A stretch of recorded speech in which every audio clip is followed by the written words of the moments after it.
This week has truly been such a roller coaster ride of news. There's rumors to information people thought were rumors or April Fool's jokes to really serious accusations. We have Colleen Ballinger's friend Todrick Hall coming out to defend her online in what people are calling the most embarrassing way possible for himself, which in turn hasn't made her look good because people are like, well, if he's thinking this, she's probably thinking this. As well as rumors that Kylie Jenner is pregnant with Timothée Chalamet's baby, which sources are saying they're not happy about. And this really crazy story I didn't want to believe this week, but YouTuber Aspen Ovard filed for divorce from her husband Parker Ferris shortly after announcing the birth of their third child. This news absolutely shocked the internet this week, and it's been this whole situation with people not wanting to believe it, so we have a lot to discuss here. Let's start off with this Aspen and Parker news because honestly, I just cannot process this as someone who has watched Aspen for a long time. She's a longtime OG YouTuber, and her and Parker have been together since high school. They have 3 kids together now, and she just gave birth to their third baby seemingly sometime last month. On April 1st, she announced the birth of their daughter, sharing posts that the baby had been in the NICU, but also posting that the baby was home safe by the time she was posting. On April 1st, reports also went around that she had filed for divorce on this same day, and this is where people were just shook. Some didn't want to believe it, feeling like this was some sick April Fool's joke, thinking that people had photoshopped the date on these papers and were putting them around Reddit, but the Utah Public Records website wouldn't be pulling a prank, and soon after some speculation, news outlets started to confirm the filing to be true. Fans have been in shock learning this, and it seems Aspen was sort of prepared for the public to find out, as she had all this content pre-filmed and probably posted the baby announcement the day of the filing to sort of tune out the other conversation.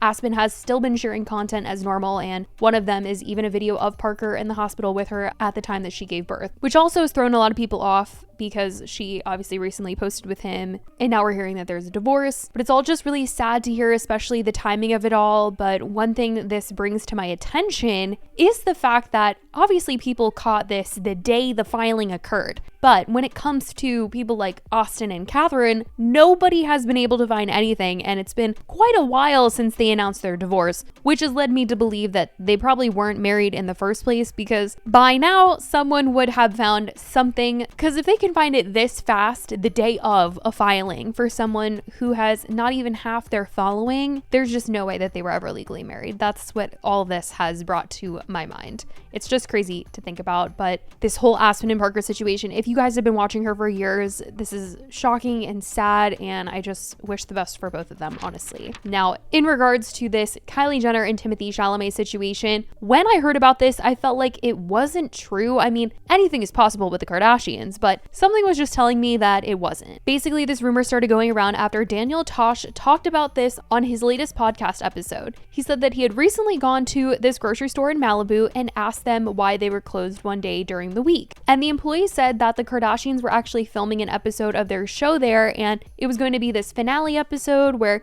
they were pretending to go to the grocery store, and in this episode, Kylie Jenner was going to announce that she was pregnant with Timothée Chalamet's baby. Now, some are straight up taking his word for it, but people who are actually watching the Kardashian show know that this is an episode that has sort of already happened, where Kris and Kylie went to a grocery store in Malibu and did some grocery shopping. And I honestly doubt that they would do the same thing again. I mean, they could, but I doubt that they would want to redo this kind of like silly filler for another episode, because the whole point of the episode was, oh, Kylie wants to be normal. We want to go to the grocery store because we never get to go to the grocery store. And I also just don't really understand why she would be announcing a pregnancy in this way on the show and in a grocery store. The whole thing was just not adding up, and now sources close to them are coming out to deny what Daniel Tosh has said. TMZ reported, as it turns out, the story isn't true. This, according to production sources who tell us the Kardashians hasn't filmed at a grocery store once for the upcoming season. We're also told by sources with direct knowledge that the notion Kylie is pregnant via Timmy is false. People were definitely running wild with this whole theory this week, freaking out over it, but for anybody who was wondering, it seems that it is not true. Obviously, they could just be deflecting, like not telling the press anything,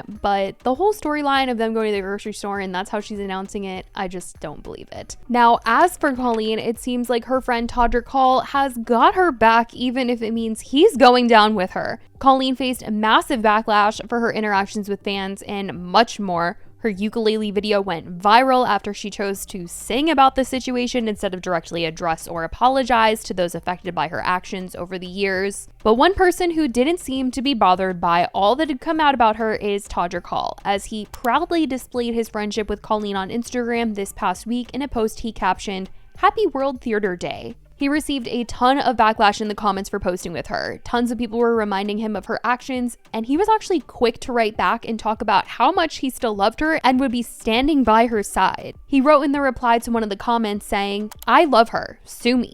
I don't agree with everything she's done, but I can't say that about anyone.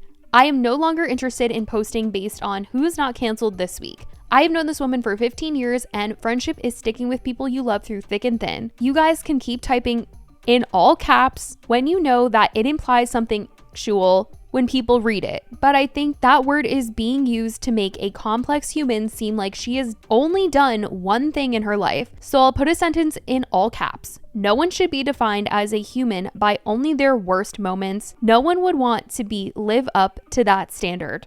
No one. I love her. Always will. Nothing personal towards you. But if people don't like that, they can unfollow. Sorry, not sorry. Our friendship is too real for me to pretend on social media. I truly feel for the people affected by the situation, but I'm not going to pretend we're not still friends. Trust me. It's in moments like these when you need friends the most. She's already lost so much. She's a human being. How long should she be in timeout before she's allowed redemption?" I do think it's really interesting that he added that he truly feels for the people affected, as he's like downplaying the entire situation. One person did bring up in the comments Adam McIntyre, saying that those supporting Todrick and Colleen must have not seen his videos about his experience being a fan of hers, to which Todrick replied, "We watched his videos. Still not enough of a reason to disown my friend and not love her. It's funny, so many people claim to be Christians. I am not one. But I did go to church long enough to know that even Jesus forgave sinners, murderers, and criminals. We are not the people who should be judging. There is nothing you can say to make me not love/support my friend. Nothing.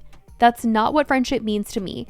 I have an uncle who went to jail for murder, an actual horrific crime. Do I condone what he did? Absolutely not. Do I still love him and allow him to sit at my table at Christmas and family gatherings? Absolutely, forever and always. We are all humans, every one of us. Let's stop trying to paint people as monsters, because she's absolutely not. She's an incredible human who's done so much for so many people, including myself in my time of need. I'd never turn my back on someone like that." In another reply, he said, "People always say they want celebs and influencers to take accountability. She has, and it's not good enough. She's apologized, but people still want more. We also live in a culture where the job of a celebrity is just to apologize while people get to run around and embellish stories." Two of her supposed victims came out with these detailed stories of how horrible she was, only to find out they were straight up lying. It's effed up. That Johnny kid posted the things about Trisha, which were, by the way, undoubtedly wrong, but he conveniently didn't show all the things he probably contributed to those conversations, because we know gays like to gossip and do questionable things in their group chats when they feel safe. I've definitely said things to people I thought were friends that would not look good if they came out, and if we're being totally honest, we probably all have. But you're not famous, and no one's scrubbing through your phone or leaking your text/DMs or using you for clout or talking about the skeletons in your closet, because we all have them. Would you be able to stand flat-foot 10 toes down and say you've never done anything wrong? Would you want to be defined forever by only your worst moments? Would you like for people who are disgruntled by you to be the narrators of your story? Probably not, because they most likely would leave out any details that make you look human. Again, I'm not saying she did nothing wrong, but if I'm supposed to unfollow her and never post about her again, then that's BS, and I'm not doing that. A lot of people would, but people are also sheep, and yeah, I'm just not. So he was very much standing his ground in this, and it wasn't a good look, that's for sure. It seemed he didn't think the accusations were as serious as everyone was making them out to be, and even if so, it sounds like he doesn't care, which is definitely a very wild thing for him to be saying. He's continued to get backlash since all of this has happened, and it wasn't even the last of his replies. He's got so many other comments that he's replied to about this whole thing, defending Colleen, but none of his defenses are working towards making either of them look good, and is only making things look worse, because if he's feeling this way, then she probably does as well, and it's not giving apology in the slightest. As for Colleen, these last few months, she has continued to vlog like she had been before, Things haven't really been the same for her, but she's still posting content, that's for sure. It's all just such a mess, but that is what has been going on this week. That is what has been said. I want to know what you guys think about everything that we talked about today. I love you guys so much, and I will talk to you in the next video. Bye, guys.